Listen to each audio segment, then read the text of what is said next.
Previously, on Searching for Ghosts. She said, Harold, you're the only one that can help Larry. He's about to lose it. I'm afraid he's going to kill himself or hurt somebody. And the timeline isn't the only thing that stood out in those early newspaper articles. In that March 7th edition of the Jackson Sun, Johnny leaked some information that law enforcement wasn't ready to announce. I'm going to take my van down to Mexico. You come down and get it. You can have it. It'll be yours. It's a nice van, Harold. You know, I guess just so many people were trying to get to us, and it was mostly media. And I don't understand why, but law enforcement kept me from the media. They kept me hid from the media.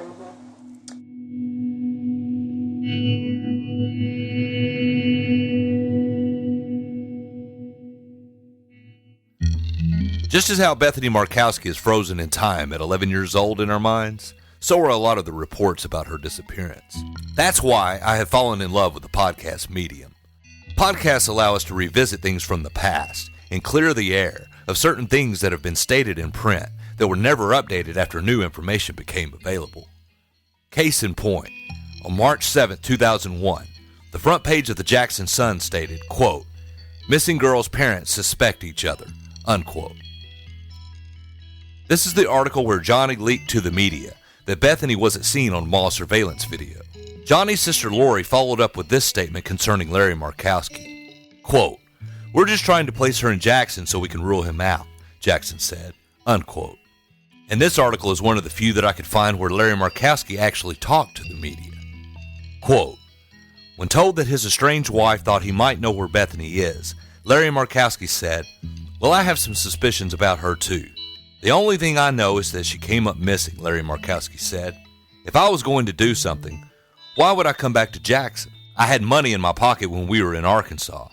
We could have just took off from there and never come back,' unquote." Jackson Police Chief Rick Staples had this to say about the situation. Quote, "We are aware of the allegations that both of the girls' parents have made, and certainly we are taking them seriously.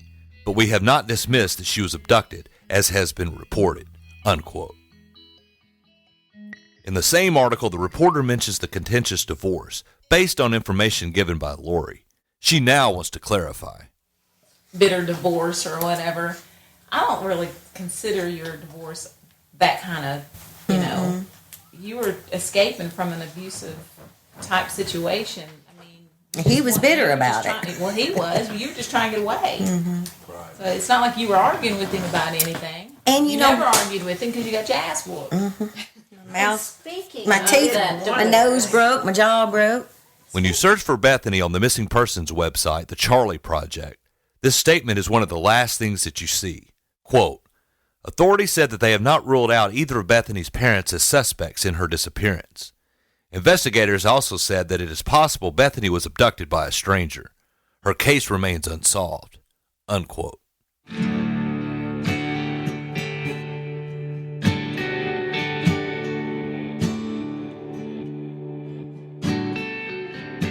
With Johnny being on the front lines fighting for Bethany for almost 17 years, coupled with what we've heard in Searching for Ghosts, it is my opinion that it is preposterous to consider her a suspect at this point. But I learned quickly in Season 1 to be careful with whom I placed my trust. Going into these things blindly, you never know who will come out of the woodwork. So I did my due diligence on Johnny as well when I started Season 2. She didn't ask me to do this, but I find it necessary to clear the air on this once and for all. In this episode, we will delve into the investigation of the disappearance of Bethany Markowski, and we will set the record straight. I'm Brandon Barnett, and this is Searching for Ghosts. Season 2, Where is Bethany Markowski?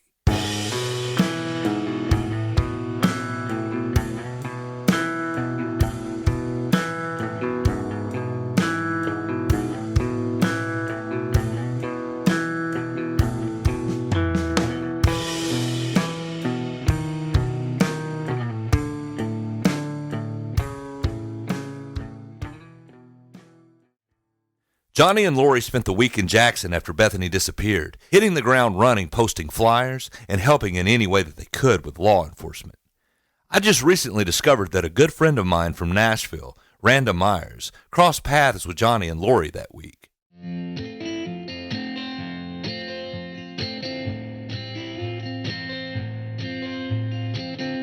When I was in college, I worked at Logan's in Jackson. One night, I was standing in the front. If you've been there, there's a little walkway before you enter the restaurant. Some coworkers and I and my boss were standing out there, and two women came in. They had flyers. I think they were yellow. I don't remember. They were very nice, very kind, and they asked if we would pass out the flyers. They were looking for a little girl that had gone missing at the mall. I know my boss talked to them a little bit.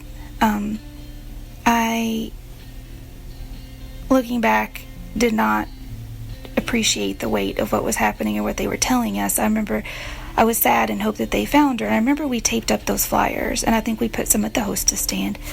Every once in a while, I would Google her to see if she had been found, and I was shocked that she hadn't been found, but more shocked that there was never any news. There were never really any updates about her.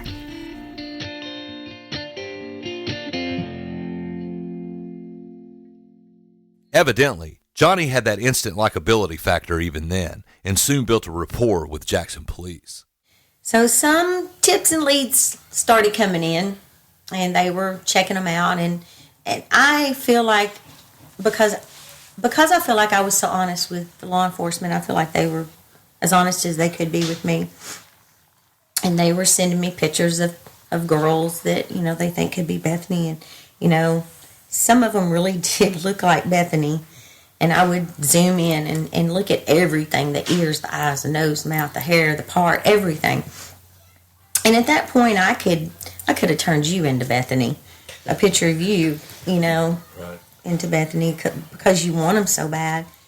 And Johnny had built such a relationship with law enforcement that they didn't mind being a little frank with her when she went a little overboard with the phone calls. The whole time that Lori and I were in Jackson and we were staying in the hotel, unfortunately for all the police officers, they gave me their cards. Shouldn't have done that. Ooh, she wore it out. I did. Finally, Mike Holt said, "Stop calling us." I'm like, well, call me. If I'm not hearing from you, in my mind, you're out eating donuts somewhere. But he's like, we can't do our jobs if you're calling us every 5 minutes. Well, I wasn't calling you every 5 minutes because it took me 20 minutes to get back around to your card from calling all the other people. Johnny would even call Mike Holt to give him information that she would receive from psychics. That's the most horrible thing in the world you could tell a parent. But my thing was, I can't wait to get off the phone so I can call law enforcement. And they were as nice as they could be. Mike Holt was a police officer at the time. He became captain, and he's either retiring soon or has already. And he's got a little girl Bethany's age. But one of the things is, he would, this other woman called, and she was a psychic, and she was actually in the house with Bethany. In the kitchen making a peanut butter sandwich. And the floor is like that old yellow or green linoleum. And now Bethany's walking in the living room. There's a big picture window, and she's sitting on the couch. And, I got to leave because the guy's coming back. Of course, I called Mike Holt, and I said, she's in a White House in the country. She's eating a peanut butter sandwich on this couch. And he said, call the psychic back. Tell her to walk her ass out on the front porch and give us an address, and we'll go pick her up. But as Johnny mentioned, because Holt has a daughter about the same age as Bethany, this case hit home with him. This is a case that I carry with me. Bethany and my daughter were about the same age, or about the same age, and you never want to leave one unsolved. But this is one that I did. Yeah. And I'm still hopeful that someday we'll get some answers. But just because Johnny had a relationship with the Jackson Police Department and the TBI, that didn't mean that she wasn't investigated. And don't think for 1 minute that we were not investigated, because we were for 1 minute. No, I mean for a couple of days. I think it was 3 days. 3 days. Like We were. The home phone was tapped. Yeah, we didn't know The that. TBI was listening to that. And also, Larry Jackson had a trip to Sweden pretty soon after Bethany disappeared, and we were living with them, and I think he was followed because one of the Larry Markowski's things was he kept telling law enforcement that Lori and Larry Jackson are rich and they own houses all over the place. They own one in Switzerland, which Larry Jackson still does, works for a company, and as do I, based out of Sweden. So Larry was going to Sweden all the time. But I think once the TBI or whoever was following Larry on the airplane didn't go to Switzerland, maybe, so we were investigated. But I was told that, it didn't take very long to clear us because pretty much every single thing we told them, almost to the minute, was exactly what they found out when they ran all the calls and everything, And that they did say that because we were watching the clock so closely that day, when all that happened, because we knew something bad was going to happen. We could just tell, especially after that call she got that morning from Bethany. Yeah. We're like, oh crap, what's getting ready to happen? And so that was one thing, because I had to write my statement out, and I wrote the exact minute because we were watching the clock, and they said that when they got the cell phone, they were like, you were like right exactly the minute. And I'm like, because we were watching. Yeah. We were paying attention. We wanted to make sure that we knew exactly, the timeline. Yeah. We've been asked from listeners if Larry Markowski was given a polygraph test. According to Johnny, both she and Larry were polygraphed. So he took a polygraph. You took a polygraph? He took a polygraph, and from what I've heard from law enforcement, he failed miserably. Out of all the questions that he was asked, there was only 3 that he got correct, and that was his name, his age, and who he was married to. I took the polygraph and was asked the same questions. At one point, first of all, a polygraph will make you nervous anyway. But at one point, the guy doing the polygraph had asked me, he said, have you lied to or deceived anyone in your family in the last 6 months? And I said no. Then I immediately said yes, and I started crying. He unhooked me. We went and I calmed down, had a soda, and he said, what happened? Because you said no, and it spiked, and you lost it. And he said, when I asked you that question, what happened to you? And I said, you asked me if I'd lied to or deceived anybody in 6 months, last 6 months in my family. I said, yes, I did. I lied to Bethany. I told her if he didn't bring her home, we would come and get her.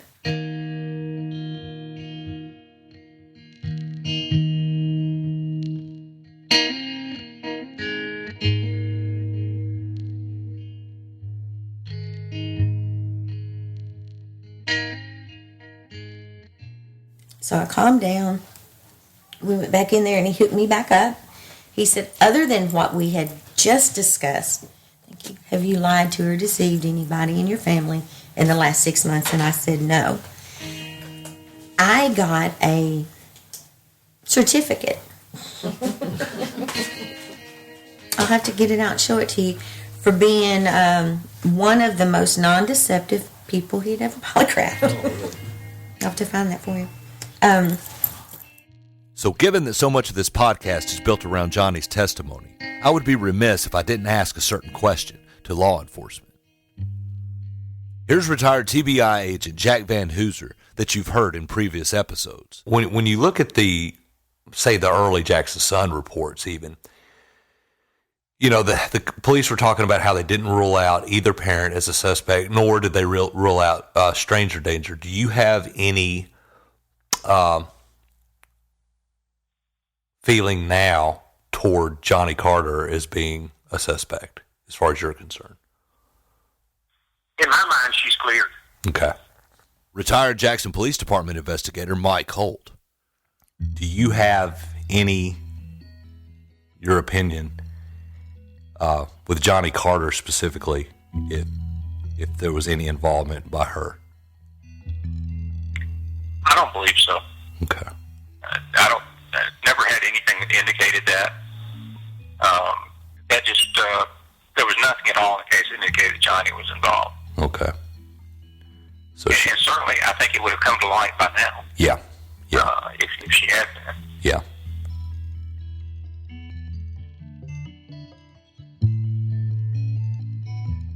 Johnny is thankful that she hasn't had the experience with law enforcement and the media that others have had, but she does say that there were mistakes made. So extremely blessed because I go to the Amber Alert conferences and stuff, and we've heard so many horror stories from parents about how law enforcement treated them, how media twisted every word they said, and we haven't had anything like that in 16 years. Law enforcement, the Jackson Police Department, and even the TBI, Bethany became their child.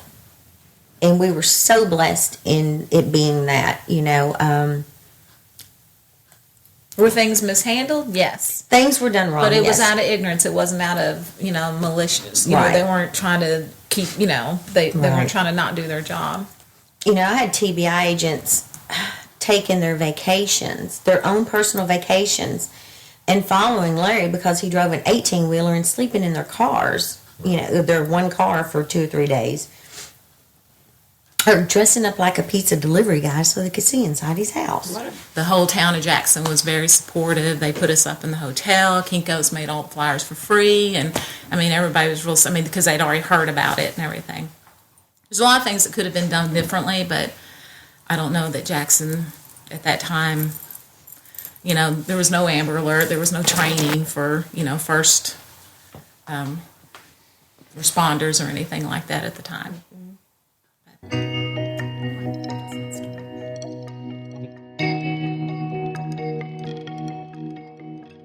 That night, they had let him move his van a few times, and But one of the biggest things that stands out to Johnny is when and how the TBI got involved. going back real quick to when Bethany disappeared, she was reported missing on March the 4th, and the Jackson Police Department, I think they were overwhelmed and just really didn't know which direction to go to. And I think they did the best they could. I think they thought it was a good idea to keep me out of the media and all this stuff. But one of the things that they didn't do is immediately contact the TBI. So I think it was like 9 days into Bethany missing, they had called the TBI and said, hey, could you run some cell phone records for me?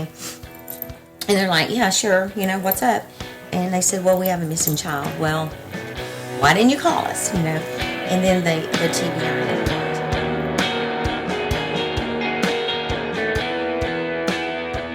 And this fits in with when Jack Van Hooser says the TBI became involved in Bethany's case. Any recollection of how, when the TBI got involved after this happened?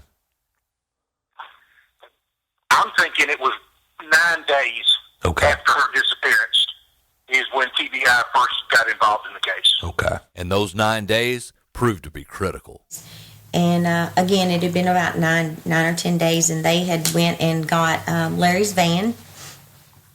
And by the time they had picked it up, he had taken the seats out of it and detailed and shampooed the carpets to the point that they were still damp, which I thought was a weird thing to do when your child's only been missing for 9 or 10 days. Johnny says that the TBI did find something in the van, but that it was explained away by Larry. I was told by Valerie Trout, Bethany's TBI agent, that once the TBI got involved, they did get Larry Markowski's van, and they did a forensic spray on it. They knew that they would find DNA in there, of course, of Bethany hair and fiber, because she was in the van. There was no reason for her DNA not to get in there. There were a few things that they did pull out of the van that did have some blood spots on them, some little blood like splatter, little blood droppings. And that was a blanket and a pillowcase. I know Valerie said that one of the questions they asked before they searched Larry Markowski's van is, would there be any reason we would find Bethany's blood in the van? And he came across and said yes, that she had sat on a thorn. So that,